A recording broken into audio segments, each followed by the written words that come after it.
Olá, tudo bem? Aqui é a Dani, ou Adika. Eu tô fazendo esse vídeo para pedir desculpas, porque eu sei que eu tô demorando, eu sei que eu já deveria ter produzido conteúdo interessante explicando tudo, revelação, revelando, né, meus conhecimentos de direito previdenciário e administrativo, que eu adquiri há uns anos atrás, porque eu tive que estudar muito, né, para passar em concurso público. Não para passar no concurso do SPC-Prev, mas porque na época que eu saí da faculdade, foi bem na época do impeachment e todo o caos político. Então, o meu plano sempre foi prestar concurso depois da faculdade. Por quê? Porque para mim era muito difícil passar em dinâmica de grupo. Eu não sabia o motivo, eu não, eu não sabia por que eu tinha umas crisinhas ou tipo eu não me sentia confortável nesses ambientes com muita gente e que eu tenho que me socializar muito. Eu não sabia. Como eu disse, eu estava suspeitando que eu estava dentro do espectro do autismo, né? E eu não posso ainda afirmar que eu sou autista, porque só um médico psiquiatra pode me dar este diagnóstico. E, para minha surpresa, mesmo com um relatório do, do Instituto Genoma, que eu passei por uma neuropsicóloga, fiz 10 sessões, passei por várias baterias de teste que não foram nada confortáveis para mim, porque toda a minha vida eu tirando os testes assim de provas objetivas, eu sempre tentei evitar ser testada, sabe? Pela pessoas ou etc tal. Então, mas eu sabia que era importante eu passar por uma avaliação minuciosa e por profissionais de renome, porque eu sei o quanto esse diagnóstico representa não só a mim, mas a todas as outras pessoas que têm algum transtorno mental, porque eu nunca neguei que eu tinha um transtorno mental. Quem me acompanha desde o começo viu os vídeos que eu estava bem mal, tipo, e depois eu vou selecionar algumas partes para verem uma retrospectiva, né, de que as coisas não acontecem de um dia para o outro, né. Eu sei que muita gente deve estar falando, nossa, mas você não deveria começar a fazer terapia, etc. Tal.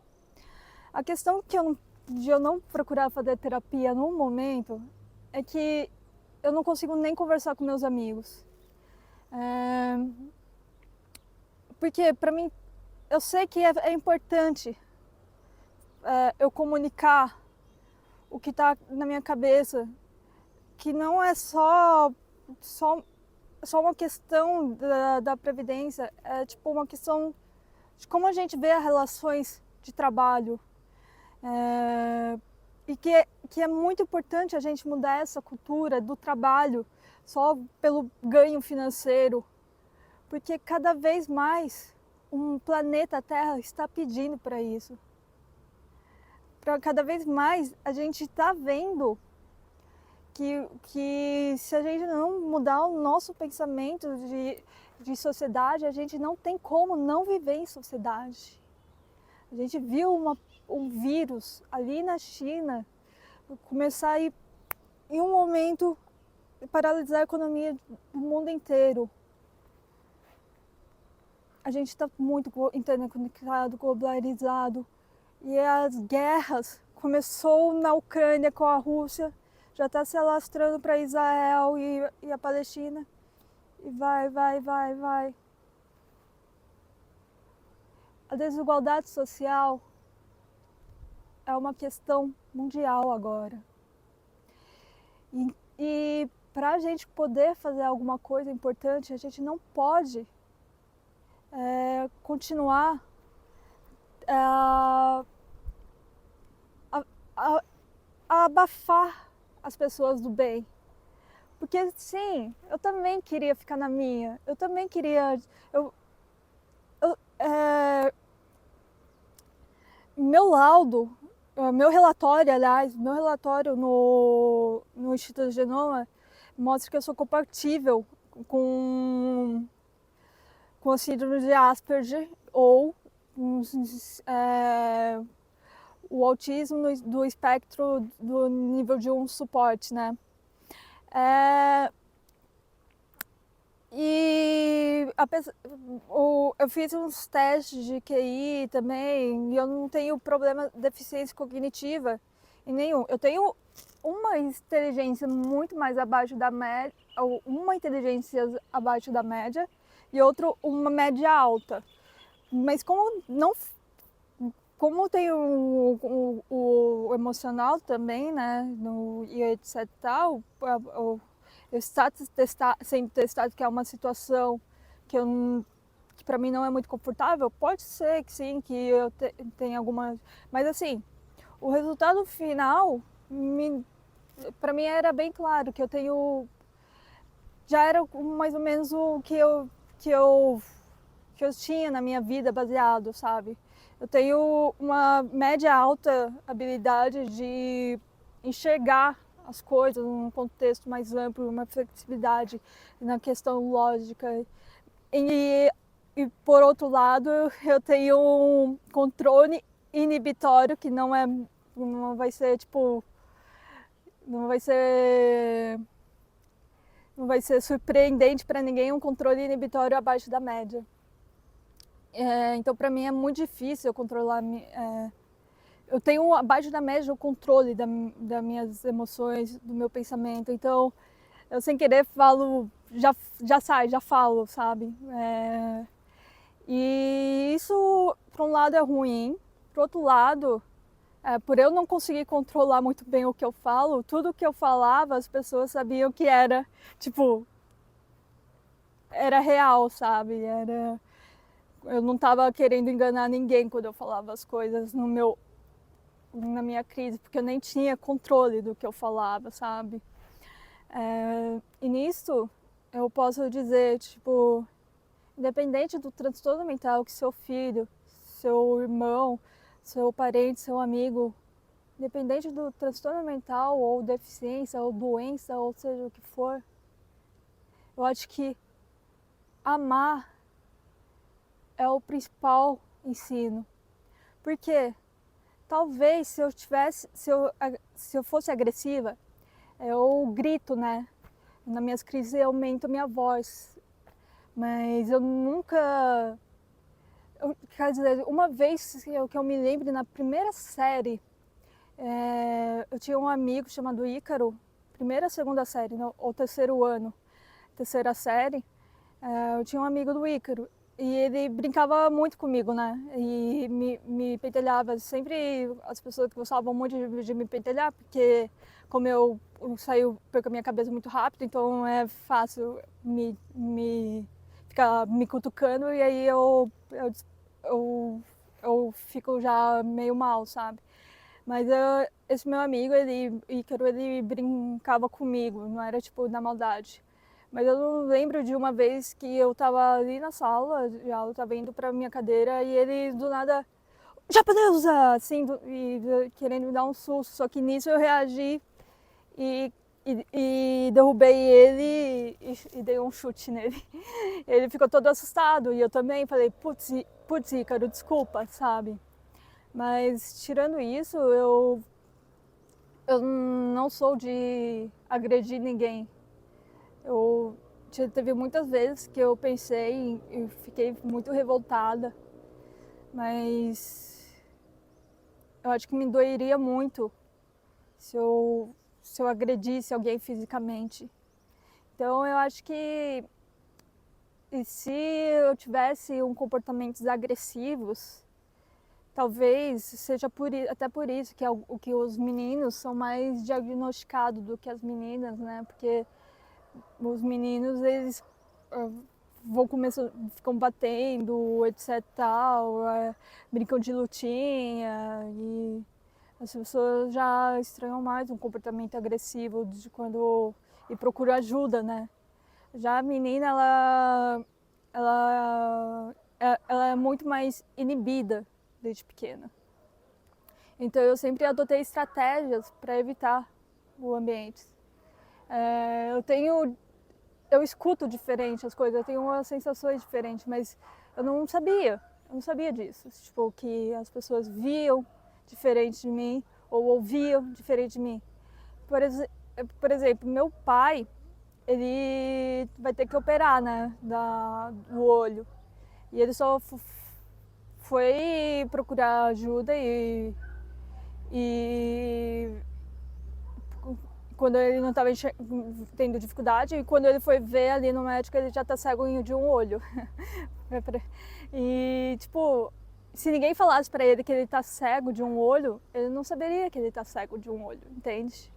Porque você vai se acostumando, você vai não só acostumando, mas você vai tendo o seu ego como ponto de referência. Então, a minha audição não é que eu consigo ouvir, tipo, um grilo ou todos os passos de formigas ou os microsons, uma super audição, sabe?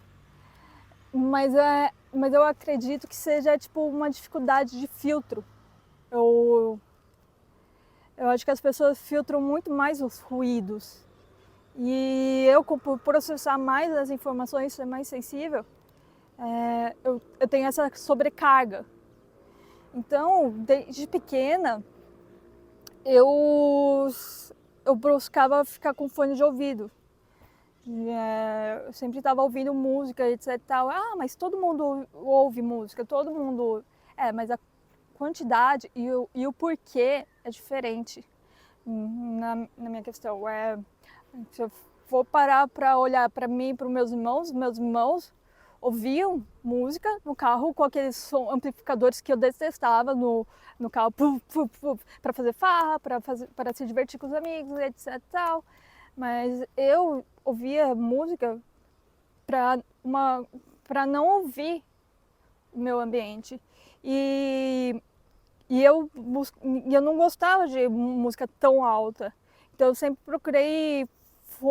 Eu tenho várias coleções de fone de ouvido. Eu sempre procurei fone de ouvido que intra-auricular para eu realmente, em um som baixo, já não consegui ouvir muita coisa. E eu percebi que eu estava no espectro da autista não pelas minhas dificuldades, porque as dificuldades todo mundo tem, né? E eu sempre tentei superar, sempre tentei adotar caminhos para ter uma vida, né? Uma vida normal, né? Normal no sentido de ter o meu trabalho, ter a minha vida, relacionamento amoroso, eu nem digo que eu, depois de eu ter namorado uma garota que eu gostava muito, tipo, amava muito, mas foi o relacionamento que eu aguentei mais, 1 ano e 8 meses. Mas, tipo, teve a formatura dela, a festa de aniversário do pai, etc. E eu não sabia porque eu tava entrando em crise. Mas eu sabia que eu precisava ficar sozinha. E na minha ideia de Jerico, eu até sugeri para ela pra gente ter um relacionamento aberto. E ela ficou muito chateada, muito revoltada com isso, mas o motivo para eu querer um relacionamento aberto e etc e tal é porque a gente se via todos os fins de semana. Eu ia tentar fazer alguma coisa e ela sempre ia. Meus amigos, ao invés de marcar de sair comigo, marcava com ela. E isso para mim era bom, porque como eu não sou uma pessoa de correr muito atrás das pessoas, etc e tal, e quando eu corro é para, tipo, fazer uma trilha com um date com 15 pessoas para eu ficar camuflada, para a pessoa ficar interagindo com as outras pessoas e eu interagindo com essa pessoa da minha maneira, entende? Então, tipo, era tipo, inconscientemente a gente sabe mais ou menos a gente tenta evitar o que nos faz mal, sabe? O que nos perturba. Então, para mim, ela seria o ideal, ela ter uma pessoa que pode estar mais com ela e ter comigo a pessoa que a amava. Mas não deu muito certo na época. E aí, enfim, aí isso faz mais de 10 anos, acho. E eu nunca mais namorei e nunca mais quis namorar, tipo, porque e sempre tentei ter relacionamento com pessoas que não se importavam tanto comigo, porque eu não queria machucar as outras pessoas, porque eu sabia que, tipo, por algum motivo para mim era muito difícil eu continuar numa relação. Não era tipo a pessoa gostar de mim ou eu gostar da pessoa, mas simplesmente continuar. Ter um relacionamento duradouro, contínuo. Porque, inevitavelmente, eu vou precisar ficar sozinha um momento, sabe? E eu não sabia por quê. Não sei se agora, se eu tiver acesso ao tratamento, isso pode melhorar, mas a minha prioridade agora é fazer a diferença, sabe? Não para mim, mas para as outras pessoas. Porque eu acho que isso que me motivava, mesmo tendo crise, mesmo as pessoas chegava lá e se eu pegava o negócio de chá, era eu estava contaminando os outros, eu chegava e já desconectavam o meu computador, o cabo. Eu tinha lá e a Raquel fazia festa do Palmeiras, fazia todo mundo vestir a camisa e tipo para realmente eu me sentir excluída do rolê. E tipo, mano, era tipo um absurdo, a gente parar o nosso serviço pra fazer uma festa pro Palmeiras. Não sou contra quem é palmeirense ou quem joga torce pelo time, mas a finalidade que ela fazia essas festas era outro, não era tipo confraternização, era. Então, a gente tem nesses atos administrativos, todos os atos administrativos têm que ter finalidade.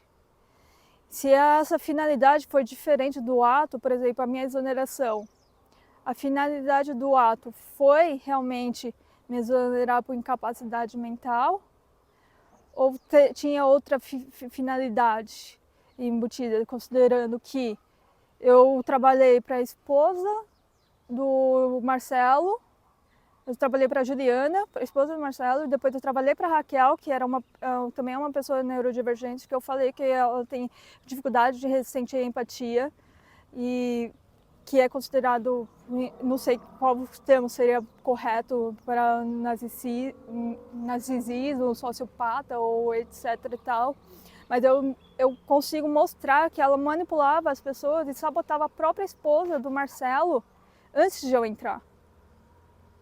Então, tipo, ela estava em cargo comissionado. Isso não entrava na minha cabeça. Porque o cargo comissionado é livre nomeação e exoneração. Eu não precisava apresentar provas de irregularidade dela. A gente tem o princípio da eficiência. Se ela não estava trabalhando direito, se ela estava fazendo festa, tendo para o Palmeiras ao invés de trabalhar, etc e tal, a exoneração dela deveria ser seguindo o princípio da eficiência. Que eu acredito que os grandes empresários são os que mais se interessam pelo princípio da eficiência, né? Tipo, e não havia, ao contrário, eles estavam renomeando ela. E não fazia sentido, porque o cargo de livre nomeação e exoneração é por conta de confiança. E como o diretor superintendente Marcelo Augusto Andrade Galhardo, ele confiava nela, sendo que ela sabotava a própria esposa dele e sabotava ele. Tipo, não havia essa relação de confiança, obviamente. E então eu queria entender isso. E aí é que tá. Porque acharam que eu tenho transtorno de personalidade obsessiva compulsiva? Talvez seja por causa desse meu hiperfoco. Porque quando alguma coisa me incomoda, eu preciso entender. E porque eu não falo com meus amigos? Porque eu tô lá falando, divertindo, olhando o céu, o mar, e eu já começo a falar do assunto que tá me incomodando, que é o que eu preciso fazer agora, né? Então isso atrapalha muito as minhas relações sociais, porque eu sempre vou partir e ao mesmo tempo vai chegar num ponto que as pessoas não vão conseguir entender, porque eu mesmo fico sobrecarregada com o que se passa na minha cabeça. Então, eu preciso falar e falar só uma vez só.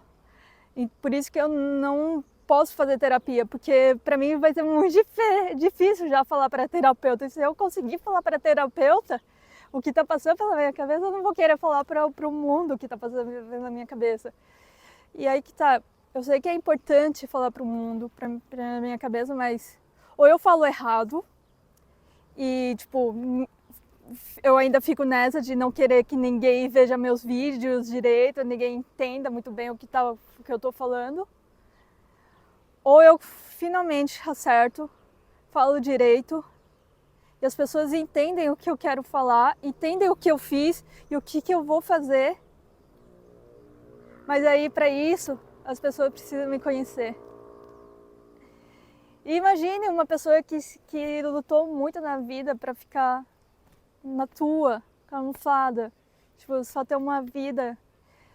Eu sabia que eu não podia ter uma vida tipo administrativa sem nenhum sentido, porque eu não teria motivação, porque a minha dificuldade de socialização vai sempre existir. Mas assim, a minha motivação que faz eu querer superar qualquer dificuldade é poder fazer a diferença na vida das outras pessoas, pro bem. E eu acho que isso é o que motiva muita gente a sair da cama. E é muito difícil no final. É muito difícil você não ceder às pressões sociais para você ficar quietinha, só seguir a vida. E se não fosse a pandemia, talvez eu teria passado no estágio probatório. Se não fosse toda esse fuzuê, etc., eu teria passado no estágio probatório, que na verdade eu tinha passado no estágio probatório, mas eles estavam fazendo de tudo para me deixar doente. Então eu sabia que se eu continuasse, eles não iam me deixar fazer meu trabalho. E eu saio da cama não só para trabalhar, mas para fazer um bom trabalho. Então eu sei que se eu voltar, eu vou ter que voltar depois de falar, você realmente quer de novo tentar mexer comigo? Porque assim, olha, eu denunciei o nepotismo do diretor superintendente, que era diretor de RH, o braço direito do prefeito Orlando Morando, que eu ainda denunciei o Orlando Morando com a família dele, ali na fundação, e ainda coloquei a questão do chocolate tipo Bisque, porque aí fica a questão do mercado inteiro. Então, se ele fizesse algo de mal para mim, alguém ia sacar isso, alguém ia usar o chocolate tipo Bisque. Então, ao invés de ser só tipo uma maré, seria tipo então, sabe, eu sei que se eu voltar, eu vou ter que voltar como uma pessoa que realmente manja direito previdenciário, direito administrativo e quer fazer alguma coisa mais. E quem quiser me impedir, saiba que não vai ser tão fácil. E não porque eu tenho essas altas habilidades ou etc e tal, mas porque eu vivo para isto. Então eu peço desculpa por eu estar demorando, porque no final a maior briga não são com eles, com diretores, com a Raquel, com o prefeito, com a política, com quem for. A minha briga é interna. É a mudança que eu vou ter que fazer que eu não queria, né? E é o que eu tô mais demorando por conta disso, porque eu não queria que as pessoas me conhecessem. E aí que tá. Agora eu vou ter que fazer as coisas para ter efeito. E para surtir efeito, eu vou ter que abrir mão do que me trazia paz. Então eu peço desculpa mesmo pela demora. Eu sei que muita gente tá esperando isto. Muita gente está esperando eu entrar na justiça e etc e tal. Mas muita gente, quer dizer, muita gente não, poucas pessoas que realmente conviveram comigo e sabem que eu só estou fazendo porque eu tenho um papelzinho que só eu posso fazer, porque todo mundo tem um papel neste mundo e este é o meu papel. Então, eu espero que eu consiga, eu espero que dê tudo certo no final e que haja paz na Terra, a começar por mim.